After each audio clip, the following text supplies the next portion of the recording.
Today, how thin can you go? Tim's American Beauty was made by Robust Tools, America's premier lathe manufacturer. Quality hardened tool rests and live centers too. Robust. Built to turn wood. Enjoyed for a lifetime. Easy Wood Tools, best in class carbide wood turning tools. Quite a few years ago, when I was back in my heyday, I had this perfect piece of ebony and I wanted to see how thin a stem I could make on something, and this was just incredible. And whoa, quit with it. I even put a captive ring on it. Now, I'm a little bit older, my hands don't work as well, and I was practicing last night and it was late, and I made this one out of cocobolo. Cocobolo is a little bit less dense wood than ebony. Not much, but a little bit. So I had to go a little thicker on the stem. But that's what we're going to do today. We're going to put a piece of ebony back on the lathe and see how thin we can go. Now I'm spending just a little bit of time with my blank of wood. This is a 1/2 inch wide piece of ebony. I'm making sure that I'm perfectly centered here, because what I'm going to do over here is I have my Easy Wood chuck with the long pin jaws in here loosely holding this. So now I'm going to bring a little pressure at the tailstock and I'm going to close this down. The whole idea is I want to keep this thing perfectly straight, perfectly in line. You don't want this to shift out of the jaws at any time during this process or you're going to be in trouble. So if I take this away now, this is going to spin. Let's pick it down low. See, that's nice and centered. That's going to work out really well. So what I want to do is to bring the tailstock up now and lock it in. And I'm going to take my little tiny tool rest and bring it up here. Raise this up, and we're going to round this end off. So we'll start our lathe up on slow speed and bring it up a bit. I want to round out part of the blank, but not all of the blank right now. So I'm taking my Easy Wood cutter here and just coming in straight, making sure not to turn my tailstock. I think Robust makes a really strong tailstock, or say a live center, sorry, and they'd probably argue with the carbide right now. But I just wanted to get this rounded out a little bit. I don't want to go all the way down though, because I need to save as much wood as I can right now to keep some strength in the wood. That looks pretty good. So today's project is going to take a village. We're going to need some different size tools, and obviously the thinner we go, the smaller we go in a lot of situations. We're going to start off with a detail spindle gouge and start working on the end here to make our goblet top, whatever you want to call it. Now this will get me in, and then I'm going to have to switch, but this is sticking way out there, so you're going to have a lot of vibration. You got to go really, really slow and take very thin cuts and have very sharp tools for this. So it's holding up pretty good. I like working with ebony because it is such a stiff, hard wood. And I know one thing I got to do instantly is I got to get my cheaters. I cannot see. And let's see here. Since it's such a dark wood, I'm going to throw Brian a curve. I'm going to turn a light on real quick so I can see inside there. That's going to be better for me. Okay, there we go. So I just want to rest the bevel of the tool and let it work its way in once it starts cutting. And see here, that vibration, I'm pushing too hard, so I'm taking way too much right off the bat. Isn't that amazing how little you can take off at one time? But I want to make just a cup in here, because once I get my cup shape, then I can work on the outside. And you can see how the tool wanted to run around. That's because I'm running out of width. See how thick this tool is compared to the hole I'm making. So the bottom side starts to hit right there. So we switch to our next tool.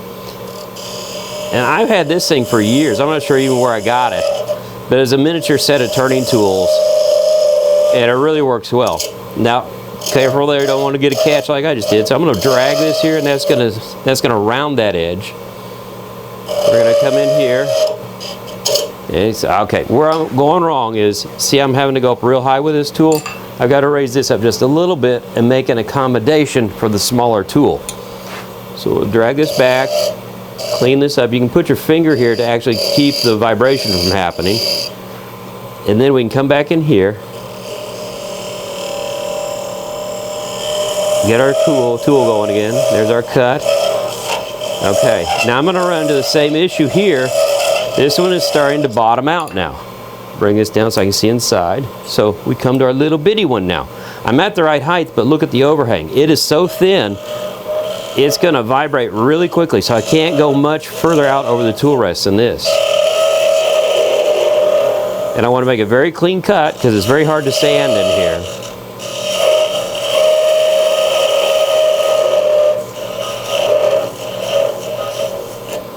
There we go. Now we're going to work on the outside. Okay, now we're going to start turning the finial, right? So how do you hold that thing on there? Well, normally you put a live center up. Well, a live center has so much mass and weight that when things start spinning, it tends to snap finials. So Rubber Chucky has made this really cool finial holder thingy. This is the little bearing that's in there. So that spins, it goes into those little recesses like so. This is a colored pencil that I'm using for another project that I cut off because I'm using this to help me. Because over here, I've got the little bowl, I guess you'd call it a goblet, I'm not sure what we're doing, and I've got that dished out. I went ahead and sanded it and put my finish on there, but I'll show you those techniques in a minute. I'm gonna take a little folded piece of paper towel here and bring this up, lock it in, and I'm going to gently push this in. I want to feel just a little bit of resistance right there. I don't want a ton of pressure because I could warp and bend the shaft. I mean, when you're doing something this thin, if you put pressure this way, it's going to snap and break. You see how flexible it is? It's scary, huh? So that's why you have to be very delicate with this. But I can't have this end flipping around. That's where this is going to come in and help me out. So what I want to do is start shaping the bowl down here. And you can see I actually got a little bit out of round when I was doing the hollowing. So what I want to do real quick is, now that that's centered on the Rubber Chucky, I'm going to come back to my chuck here and I'm going to crank it in one more time. It's very easy to get a minuscule catch and knock this thing off a 32nd of an inch or a 64th of an inch, and it makes a big difference in on this little tiny project. So I'm going to have to re-round this out a little bit right here. Once I get my surface nice and flat, there we go. Now we can start shaping the top. Yeah, let's call it a goblet, why not? So right there's my edge. I'm kind of cutting through paper towel so you can't really see the curve I'm putting in here. Just do a little pull. So I want to pull out and clear out a little bit of wood. So we'll go back to the bigger spindle and I can just push in here. And here there's no vibration. That's what the Rubber Chucky is doing for me. It's keeping a nice solid grip on there, and so it's not vibrating because of me pushing against the sides of the turning here. So you can take the big tool and get your main shape going. And I want to even see if I can do a little delicate thing here. I'm going to put a rim on here, a little bead, like so. And then we'll come back down here like that. And we'll try to make a little OG shape. We don't want this top to be too big because it'll be too heavy if we get real thin, and it'll make everything sway way too much. So I'm going to fidget with this just a little bit and I'll get my shape dialed in, and then we're going to start seeing how thin can we go. Well, I switched over to my micro cheaters. And my micro safety glasses because I can't have anything in the way right now. I need to be able to see. I've got the bell of the goblet done, and I've whittled this down a little bit. And now what I want to do is start working my way into the stem. And this is where we see how thin can we go. And you can see I am taking the smallest amount of wood off right now. And I don't even have to be that careful right now. This is going to get even worse as we go along. This is see, I'm getting a little catch because I'm not presenting that right. So you got to make sure you stay in the mode. Probably shouldn't talk while you do this.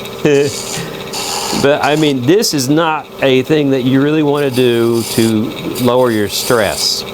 This is something where no caffeine. You better have a good night's sleep and be on your game 100%. So I'm slowly just sweeping this down from my one little detail I made there.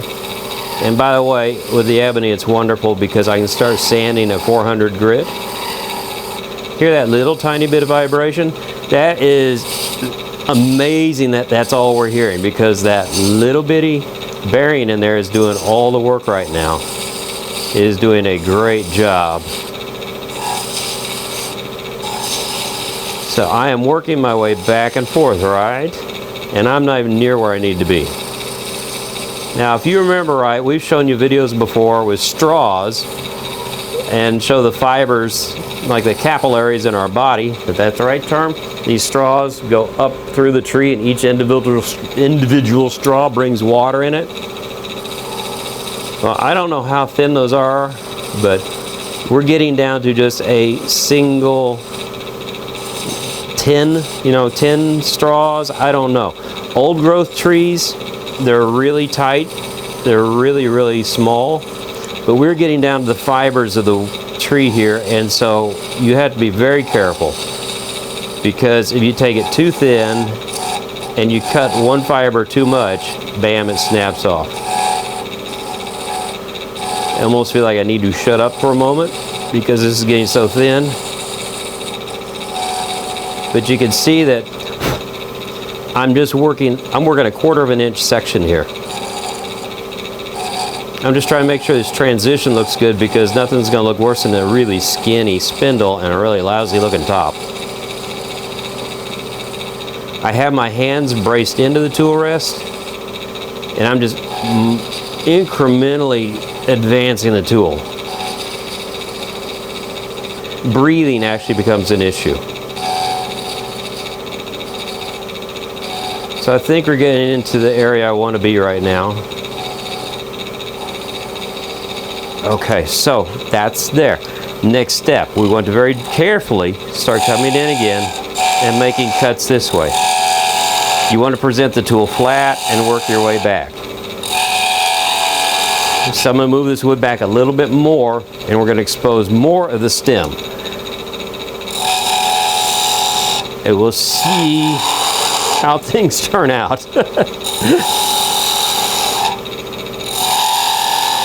So I'm touching things up with 400 grit right now. You can see we have a little bit of flex in there, so we're getting good and thin.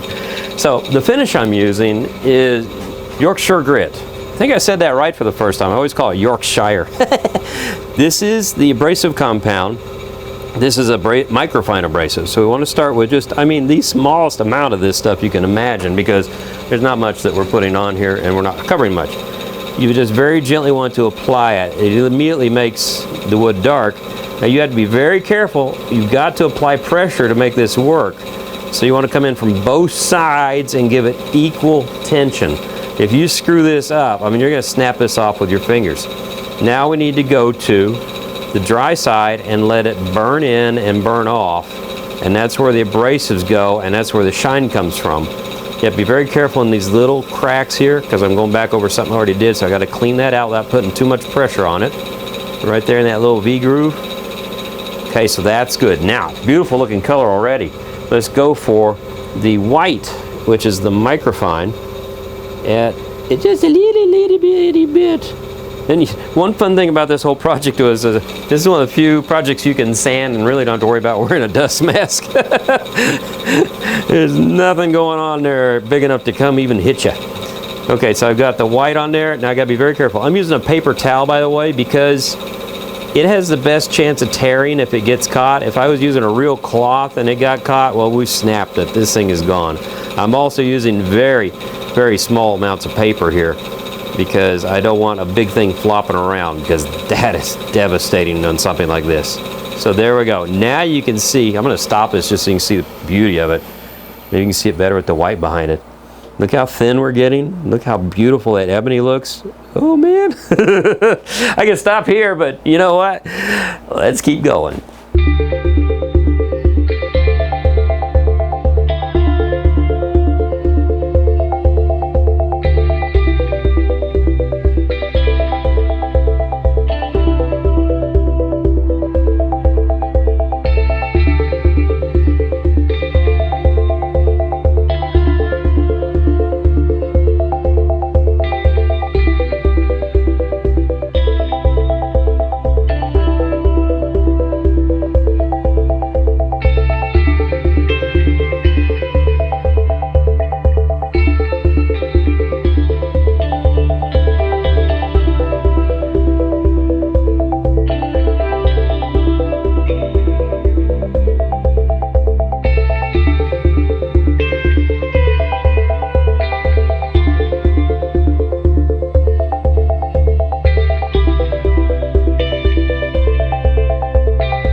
I didn't say this would be fun turning, did I? This could really stress you out. Look at this little sucker. It is very, very flexible right now. Oh my goodness. I want to tell you about one thing on technique, and I can't do it while I'm turning because I know I'll screw it up and show you why you shouldn't do it. But when you're turning this, you have to keep on top of the wood just like you would on a normal piece of wood, right? When it's this thin, you're going to have a lot of issues with it. What will happen is you get a little low, this is going to spin, roll up on top of the tool, and snap. You've lost your whole piece. What I've been doing, you might have saw in the fast motion we're doing, I'm pulling it like so. That gives me a little more room for error, that I get the edge here without going underneath here where it's going to climb up on me. And if you get that point in there, it's going to saw through it just like that, really, really fast. So not a good deal. I gotta tell you, I really can't tell you, I really am liking this rubber Chucky finial thingy, because this startup has been beautiful. Every time any other live center has too much weight, it would snap immediately. Now I'm picking my speed up. My speed is almost to the max of what my robust will do, because the faster you go, the better the cut will be, because that's very few feet per second in the center. Back at it. See if I can handle this.